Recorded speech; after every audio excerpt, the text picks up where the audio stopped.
So Amy Sousa, aka @KnownHeretic, has on Twitter has been active in women's rights campaigner for the last 3 years, has organized rallies in Washington, D.C. to protest Biden's executive order, has protested gender clinics in Seattle, the UN in New York City, protested men in women's sports against Leah Thomas at the NCAA Championship in Atlanta, and most recently staged a press conference event in Amy's hometown of Port Townsend, Washington State, which received international news coverage. She has testified on behalf of women and girls' sex-based rights in state legislatures and school board meetings. She holds an MA in depth psychology and leads workshops, classes, and individual coaching, which focuses on embodied awareness. She has informational videos on her YouTube channel, and we'll put the link in there. And other work can be found at littleredreverberations.com, and we'll put the link for that.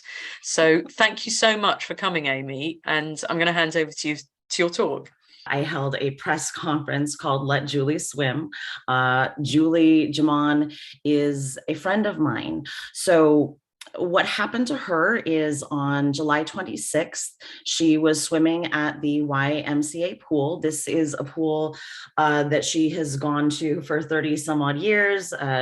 She's took her daughters there when they were little, and you know, she was getting out of the pool. She was in the showers. She's behind the flimsy curtain, and she heard a man's voice. She looked out from behind the shower to see that there was a young man, and this man was watching little girls take off their bathing suits in order to use the bathroom. Now, as any woman would be, she was very shocked and horrified. She asked him if he had a penis. He told her that's none of her business. She said, you know, this is not right. You cannot be in here. You need to leave. At this point, another staff member entered the room and, you know, sort of was trying to surmise what was going on. Julie said to this woman, you know, you need to tell him that he needs to leave.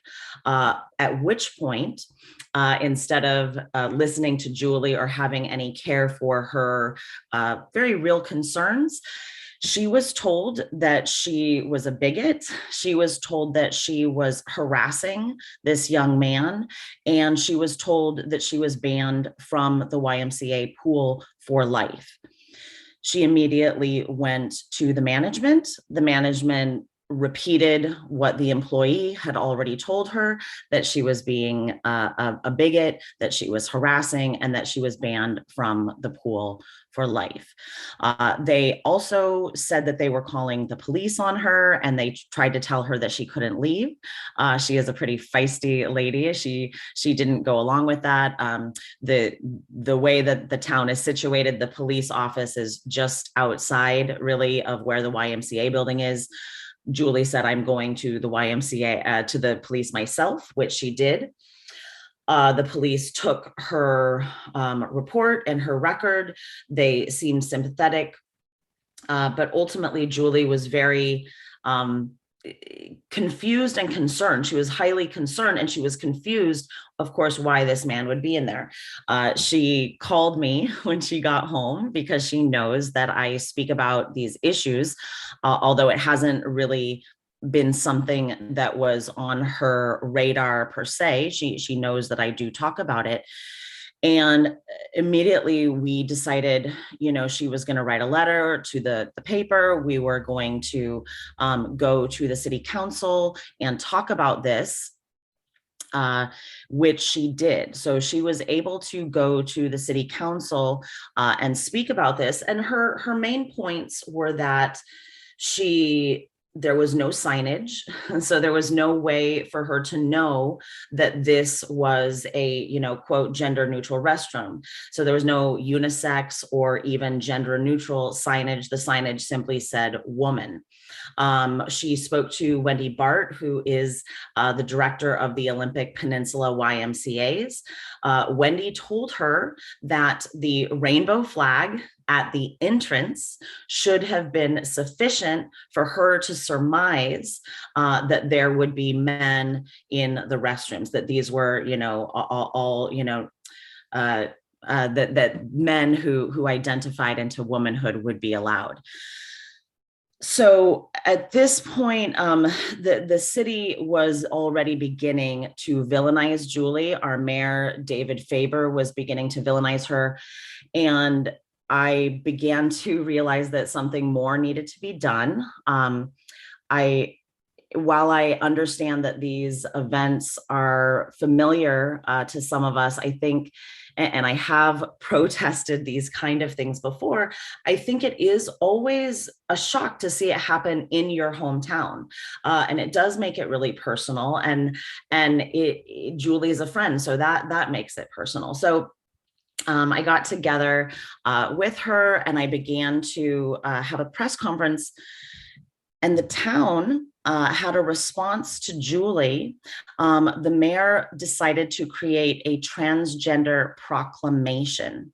So they decided to have another city council meeting to announce the language of this transgender proclamation. Now, the proclamation is a series of whereases ending with a therefore.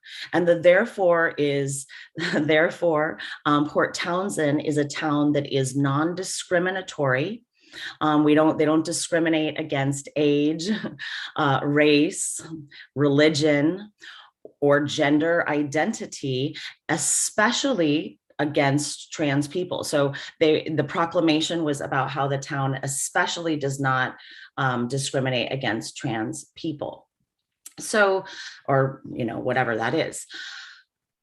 So this, of course, was very concerning, and I planned this press release to be on the same day as the city council meeting that was going to present this information. And we planned the press conference to be 1 hour before the city council meeting was beginning, so that we would have plenty of time after the press conference to head over to city council to express our concerns to the city council. The focus of the press event was on women and girls. So this was very clear in how I spoke to my team. It was very clear in how I spoke to the police. I was in contact with the chief of police of my town. I got a permit for my event. I had multiple conversations with the chief of police, Tom Olson, in which I explained to him, sometimes what can happen at these events. I also explained to him that the majority of my group would be elderly women. I asked him what his plan was to keep our groups separate and safe. I told him that women would be unsteady on their feet, and we would need to keep the group separate. He, in our conversations, seemed to listen. He did seem to be friendly to me when we were speaking. However, I couldn't really imagine what happened at the event, because he did seem to be having a back and forth dialogue with me. Not only was I in contact with him, on my team also was a police liaison who was also in communication with the chief of police before the event. My police liaison was the one who I thought would go between my group and the police at the event. I invited a bunch of women. I saw some of them here in the chat. I invited my Tacoma friends of Sovereign Women. And I invited really anyone who would come, but really there ultimately ended up being about 35 of us. So there are about 35 of us at the event, and there were probably 350 or more people who were protesting my event. When the event began, it began in a way it began in a way that was okay. So we began with a song. Myself and Jennifer Thomas and Gabrielle Clark sang I Am My Mother's Savage Daughter. And it was very interesting because a nice hush fell over this crowd. But really, as soon as the speeches began, the crowd started to move in on us. And by the time Julie was speaking, the crowd had pressed us against the wall. We had linked arms to keep them at bay. One man literally rolled on the ground and wormed his way between our legs in order to infiltrate our group. This, of course, was very disturbing to see. It was scary in the practice of it. We held our ground for the entire time. But what was the most concerning, of course, is that the police had no real response. So anyone who has seen my live stream or other women's live stream of this, you can see that the police are standing off across the street and not responding. I know multiple people called 911 during the event, which is our emergency line here in the United States. They were told when they called 911 that the police were on site. Of course, they were on site, but not doing anything. So, and the whole time, the crowd was simply screaming at us, "No hate here." So it was a real cognitive dissonance, because as they were screaming, "No hate here," they were moving in on our group. They were trying to steal things out of our hands, our equipment. They were trying to break our phones. They were stealing our suffragette flags. They tore one woman's shoe off. They knocked elderly women to the ground. They were, doing real violence as they screamed this. It had very much the feel of a modern day witch hunt, where when the town becomes a mob circling the wise women elders, because these were, again, this was very much a group of majority elderly women that this was happening to. When I had interacted with the mayor before this event, I was expressing to the mayor my concerns about what this transgender proclamation would mean. The mayor had responded to me with zippity boop. So this was the mayor's response to the legitimate concerns of women who want our single-sex spaces. And for me, the entire press conference was really about sexism. That was the topic of my speech. And that was where I wanted women to focus their speeches as well, because this is about our sex-based rights. This is about safeguarding. This is about women and girls having spaces where we can be naked and vulnerable and safe. And while the town is saying they do not discriminate against age and race and religion and gender identity, this is a sex-based discrimination. This is an issue of sexism.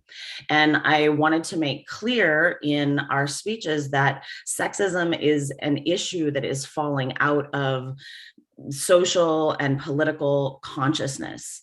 The other disturbing thing, so this was the point that I wanted to make in the press conference. It's also the point that I wanted to make when addressing city council. And this was the other disturbing thing to see, is that we were not allowed our due process. We were not allowed inside the building to share our feedback at city council, because the other side had lined up at like 2 or 3 o'clock around the corner. We had spoken to the police officers to see, were they going to make sure we had equal access to get inside the building? We were told simply, no, it's a first come, first serve situation, and fire codes only allow a certain amount of people. So we were not given our due process to get inside the building. The event was very disturbing. The press conference was very disturbing. Anyone who saw the event, it was very disturbing. But an interesting thing has come because of it, um, in a way, because they told on themselves with their behavior, which is really what they did. You know, they showed themselves as villainous in their behavior towards us, and we have now used that. My team and I put out a number of press releases so that this story has really blown up and grown. This story has reached multiple countries. The Daily Mail covered our story. Tucker Carlson here on Fox News, who is everyone's right-wing media that they love to hate a little bit, but he has a great audience of 4 million viewers, saw this story. Of course, it's been in places like Redux, who we all love, and Post Millennial and Colette, and places like this. But I think that is sort of the great thing that can come from these events. It was interesting that this event took place in my hometown, and so I had a real opportunity to respond, and in a way that was personal to me. And these events, when they happen, we kind of already know how we're going to be responded to. I didn't have really much of a different expectation from my town in terms of how they would respond. I knew that people would be upset with us. I knew that my city government was not going to take our concerns seriously. But the opportunity, really, by staging something like the press conference, is to tell our own stories and voice our own values and create our own media narratives about it. And I think that we can take these opportunities the way Kelly J. Keane has taken them with Speaker's Corner in the UK, and take these opportunities when they show up to create our own media and to create our own messaging about what we want to see. And that's ultimately what we've done. And that's what we're going to continue to do. I'm going to continue to do that with this event going forward. There are more events that I have planned around this, and there's more information that I'm trying to gain. So right now I am in the series of getting more public records requests I am in the process of learning about the communications that were had between the chief of police, my mayor, and the city manager. So as those details come to light, I will continue to shed light on this story. And I think that Julie is a really special figure in this, because as an 80-year-old woman, you know, a lot of this was not truly on her register. She had heard me speak of it, but it wasn't something that was hitting home to her. And I think this demographic of women are an interesting demographic to meet, because they don't have the same language to talk about these issues. Julie has been educating herself as she goes about what's going on here, but she responded as any woman would. You know, she responded out of herself and her own history when she heard that man's voice. And I think that really resonates. Her story resonates because everyone can sense how true it is. The town is doing a lot of work to villainize her, but it's very hard to villainize an 80-year-old woman who was standing up for young girls. And I think that's why her story has so much power and meaning, and we'll continue to share this story and tell it more. What do you think motivates these three groups? The city manager, the mayor, and the chief of police to implement this and actually obstruct your side or our side? They don't want to have to actually grapple with the logic of what we're saying.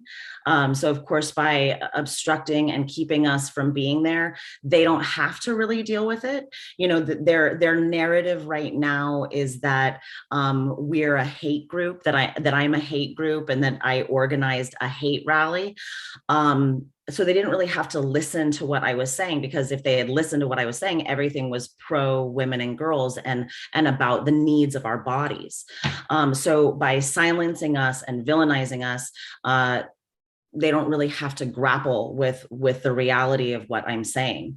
But what I think, they think the story is over or fading, and what they don't know is that I am gaining in momentum. So I will be at future city council meetings. I will be continuing to address this to the town, and continuing to get some kind of a respectful response, at least, because their response right now is so full of disrespect and dismissal of me and my concerns, and Julie and her concerns, and frankly, it's gaslighting to women to ask us to deny our own instincts around sex. It's a psychological abuse to a rape survivor. I'm a rape survivor, so to tell me that I should not trust my instincts when it comes to sex reception, that's absolutely galling and abusive. I think they can control the narrative, but they can't. The other thing, I was interested in the story that they tried to implement this, or did implement it a few years ago, and in this swimming pool, but they didn't tell anybody. And then, so when Julie went in, there was no sign up saying we've now changed it. It was just that she was meant to somehow know. So, and I think that's really, really worrying, because that maybe is going to be the new normal, that we're going to just be going into lots of situations where was it that they put an LGBTQ plus flag up, and they said that's how Julie was meant to know there were going to be men in there. The crazy thing is, it wasn't even the new flag. It was the traditional rainbow flag. That was it. That was their defense. They were saying, we don't need to tell people that we've got this policy because we put a little flag up.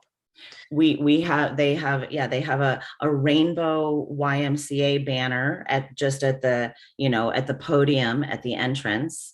And by that, you are supposed to understand there will be men in your spaces. And yes, Kelly Traylor Harms, I should mention, is a YMCA whistleblower. She was in an interview with me on Graham Linehan speaking about this, where exactly this policy was put into place with no public commentary and no, as you said, no announcement, zero announcement. So just people have to find out the hard way that this is the policy. And I've had many parents come to me and thank me for speaking out on this, because of course, parents who have little girls, they don't want to see this. But, they also see what happens to people who speak out. And, a lot of people are still scared to speak out. But I think the more of us that do it, then the more we can gather others to have the courage to do it as well.